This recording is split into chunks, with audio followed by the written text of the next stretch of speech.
Assalamualaikum warahmatullahi wabarakatuh. Halo teman-teman, bagaimana kabarnya hari ini? Semoga kalian selalu dalam keadaan sehat walafiat. Amin. Nah, untuk hari ini Bu Guru akan melanjutkan materi tematik, yaitu masih tema 3, subtema 3, dan adapun pembahasan yang akan dibahas yaitu pembelajaran 4 sampai pembelajaran 6. Nah, Ananda semuanya, sebelum menyimak materi dari Bu Guru ini, Ananda sudah melaksanakan pembiasaan pagi terlebih dahulu ya, yaitu murojaah dan sholat duha. Nah, setelah itu Ananda menyiapkan buku paket, buku tulis tematik, dan alat tulisnya. Oke. Nah, mari kita mulai ke pembahasan. Jadi yang pertama di sini pembelajaran 4, Ananda boleh membuka buku paketnya ada di halaman 56. Dan adapun untuk pembelajaran 4 ini yang akan Bu Guru bahas yaitu tentang menulis cerita tentang budaya gotong royong. Nah, Bu Guru sudah membahas budaya di Indonesia di minggu kemarin, yaitu salah satunya budaya di Indonesia itu adalah tolong menolong. Nah, adapun budaya di Indonesia yang kamu guru bahas untuk hari ini yaitu gotong royong. Nah, apa sih yang dimaksud dengan gotong royong? Gotong royong adalah bekerja bersama-sama untuk kepentingan bersama. Gotong royong dapat dilakukan di mana saja, misalnya di sekolah. Nah, adapun contoh untuk gotong royong di sekolah, Ananda bisa membacanya di buku paket, yaitu di halaman 57.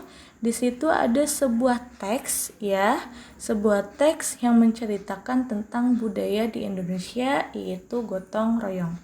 Nah, Bu Guru juga akan membacakannya, Ananda boleh menyimak dengan baik. Siswa kelas 2A selalu disiplin melaksanakan tugas piket kelas. Mereka mendapatkan tugas piket secara bergiliran. Hari ini Dedi, Jonas, Mei, dan Mutiara mendapat giliran piket kelas. Mereka sangat bersemangat melaksanakan tugas piket. Mereka saling bergotong royong membersihkan kelas. Piket kelas dilaksanakan agar kelas menjadi bersih, seluruh siswa dapat belajar dengan nyaman. Nah, itu salah satu cerita dari budaya di Indonesia, contohnya di sekolah, yaitu gotong royong dengan melakukan piket kelas atau membersihkan kelas. Nah, kita akan lanjut ke pembahasan selanjutnya, yaitu pembelajaran 5. Untuk pembelajaran 5 ini, Ananda boleh membuka buku paketnya, ada di halaman 59. Adapun untuk pembelajaran 5 ini, yaitu yang akan mulai dibahas tentang sikap menghargai keberagaman agama di sekolah. Nah, kita sudah belajar tentang keberagaman agama, yaitu di Indonesia terdapat 6 agama yang diakui. Salah satunya agama Islam, agama Hindu, Buddha, Katolik, Kristen, dan Konghucu. Nah, itu 6 agama yang sudah diakui di Indonesia. Walaupun berbeda agama, kita harus saling menghormati dan saling menghargai. Saling menghargai akan menciptakan kerukunan, dan kerukunan juga akan menciptakan persatuan. Ya, mengerti sampai di situ? Oke, mengerti ya. Nah, ada keberagaman agama di kelas ataupun keberagaman agama di sekolah.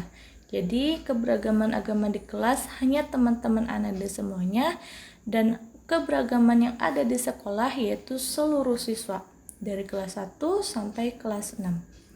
Nah, adapun contoh untuk saling menghargainya, Ananda bisa membaca di buku paket halaman 60.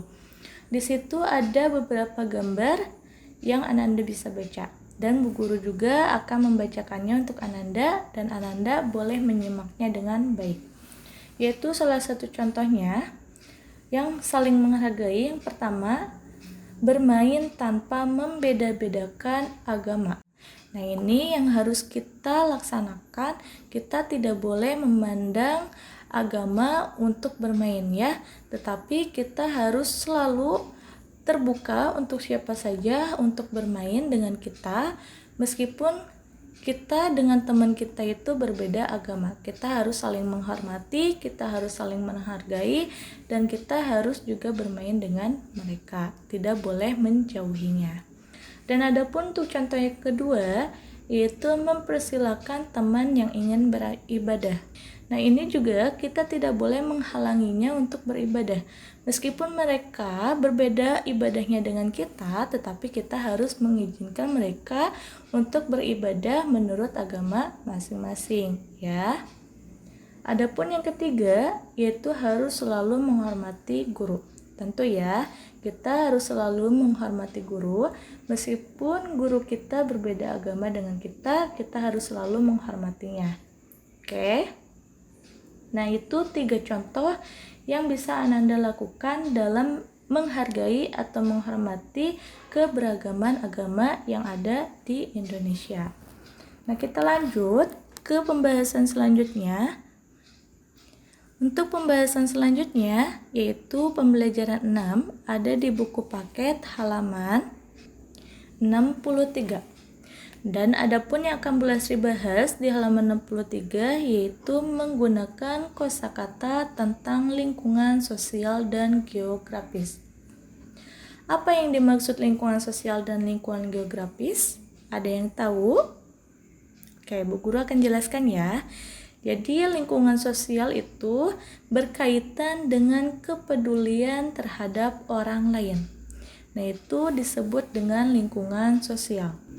Adapun yang dimaksud dengan lingkungan geografis adalah lingkungan yang berdasarkan aspek tempat pada suatu daerah. Nah, untuk lingkungan geografis ini yaitu menunjukkan suatu tempat daerah. Nah, itu yang dimaksud dengan geografis. Nah, di sini ada kosakata dari lingkungan sosial dan geografis. Untuk kosakata yang berkaitan dengan lingkungan sosial, yaitu salah satunya membantu, menjenguk, dan menolong. Nah, dengan membantu, dengan menjenguk teman, dan dengan menolong teman ataupun sesama manusia, itu merupakan kita sudah melaksanakan hidup sosial, ya. Dan sekarang kosakata yang berkaitan dengan lingkungan geografis yaitu denah, lokasi, tempat, dan route. Nah, apa sih yang dimaksud dengan route? Route itu artinya jalur yang dilalui ketika menuju suatu tempat. Ya, jadi jalan-jalan yang kita lalui ketika kita menuju suatu tempat itu disebut dengan route. Ya. Nah, kata-kata tentang lingkungan sosial dan geografis ini dapat digunakan untuk menjelaskan suatu denah. Jadi kosakata tadi, kosakata yang berkaitan dengan lingkungan sosial, yang berkaitan dengan lingkungan geografis itu bisa digunakan untuk menjelaskan suatu denah. Adapun untuk contohnya, Anda bisa memperhatikannya di halaman 63. Nah, di situ ada sebuah teks dan ada sebuah denah. Nah, nanti dari sebuah teks dan sebuah denah itu, Anda bisa menjelaskan dari denah tersebut yaitu rute. Rute-rute untuk menunjukkan suatu tempat yaitu kita harus membaca sebuah denahnya. Nah, di sini ada sebuah cerita, Made sudah 2 hari tidak masuk sekolah. Made tidak masuk sekolah karena dirawat di rumah sakit. Bu Guru berencana akan mengajak beberapa perwakilan siswa untuk menjenguk Made saat pulang sekolah. Mereka berangkat dari SD Tunas. Nah, kita lihat denahnya. Di sini ada SD Tunas. SD Tunas ini itu berada di Jalan Rinjani. Nah, kita akan menemukan rute dari SD Tunas ke rumah sakit untuk menjenguk Made. Nah, rute apa saja yang kita lewati? Jadi yang pertama, kita berangkat dari SD Tunas, kita tulis. Dan yang kedua, SD Tunas itu yaitu berada di Jalan Rinjani. Kita melewati Jalan Rinjani. Nah, kita tulis juga. Setelah itu, rumah sakit itu berbelok, bukan lurus ya. Dari denahnya di situ rumah sakit itu belok. Nah, kita belok. Nah, dari belok ini kita melewati jalan Merapi. Ya.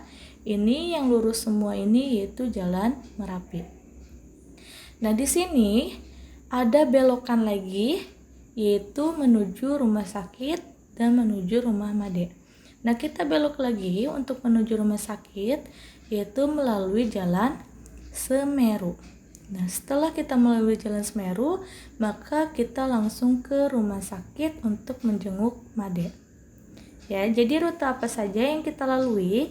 Jadi yang pertama kita berada di SD Tunas, yaitu Jalan Rinjani, melewati Jalan Merapi, melewati Jalan Semeru, dan kita nyampe di rumah sakit.